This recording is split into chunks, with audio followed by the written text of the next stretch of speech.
মাজারে আসলাম। মাজারটা আসলে অনেক সুন্দর। দেখেন এত সুন্দর চমৎকার মাজারটা। আসলে মালিক ভরসা কি মাজারটার নামটা। কেউ যদি না দেখে থাকেন এই মাজারের দৃশ্যটা এবং সৌন্দর্যটা, আপনাদের খুবই ভালো লাগবে। যেটা হলো এই মাজারটা সৌন্দর্য এবং পরিবেশটা এত সুন্দর চমৎকার, মনে হয়েছে একটা ইয়ে করে রাখছে। এই যে দেখে দুইজন হাদেম বসা আছে, অনেক সুন্দর।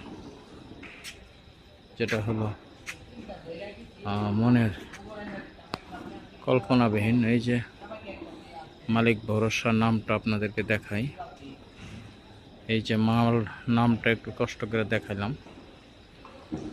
আপনারা যারা দেখেন না জীবনে কখনো মালিক ভরসা নামটা এবং মাজারটা, তো দেখবেন। এখন যারা আছে অনেক সুন্দর, আসলে পরিবেশটা এত সুন্দর। আপনি দেখেন চারপাশটা একটু কষ্ট করে দেখাইলাম মাজারটা।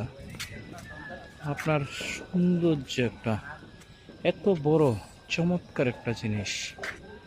আসলে আমি কখনো আসি নাই এই মাজারটার মধ্যে, যে আমি কোনো দিন আসি নাই, কিন্তু আজকে আসলাম। অনেক সুন্দর এবং পরিবেশটা চমৎকার। এই যেদিকে দেখেন একটা মসজিদ আছে, মসজিদটা অনেক সুন্দর। ভালো লাগবে আপনাদের যারা কখনো দেখেন নাই মাজারটা, মাজারটা দেখলে ভালো লাগবে। এটা হলো মাজার, হ্যাঁ, এটা হলো মসজিদ। এখানে যারা হাদেম আছে তারা এখানে থাকে। যেটা হলো মালিক ভরসা। এবং এইটা হলো দেখেন এই ফুলের গাছগুলো অনেক সুন্দর।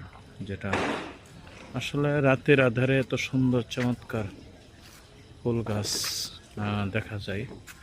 আপনি একটা জিনিস খেয়াল করেন, আপনার এটা হলো উজুখানা। এটা হলো উজুখানা।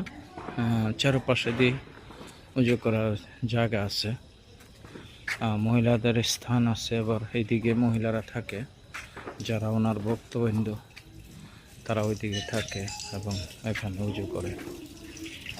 ভক্তবৃন্দরা যারা যাইতে পারে না, মানে এখান থেকেই তারা তাদের